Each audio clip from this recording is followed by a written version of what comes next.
8,658 साल की कैद की सजा तुर्की इस्लामिक धर्मगुरु को।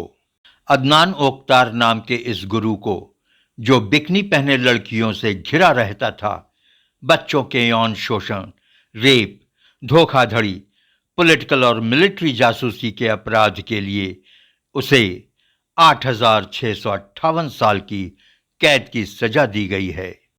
टीवी पर धार्मिक उपदेश देते समय ओक्तार बिकनी पहने हुए लड़कियों से घिरा रहता था, जिन्हें वह बिल्ली के बच्चे कहता था।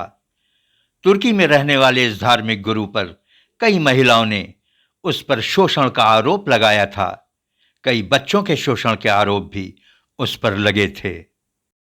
यह धार्मिक गुरु दूसरों को तो अच्छे अच्छे उपदेश देता था, लेकिन खुद गलत काम करता था। महिलाओं संग आपत्तिजनक हरकतें करता था, बच्चों का यौन शोषण, रेप, धोखाधड़ी इत्यादि।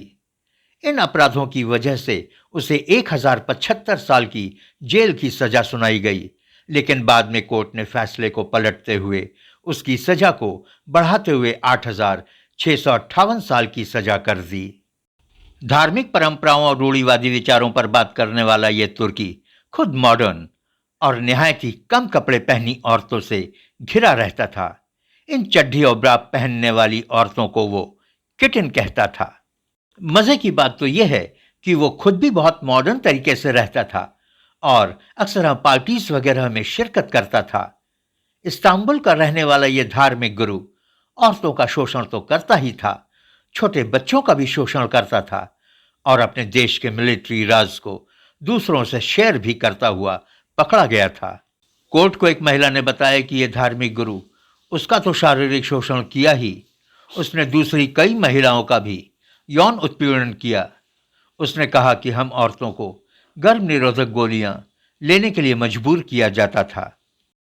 कहा जाता है कि उसके आश्रम में महिलाओं को सेक्स स्लेव की तरह रखा जाता था और रेड के दौरान पुलिस को इस धार्मिक गुरु के घर से हजारों गर्भ निरोधक गोलियां मिली।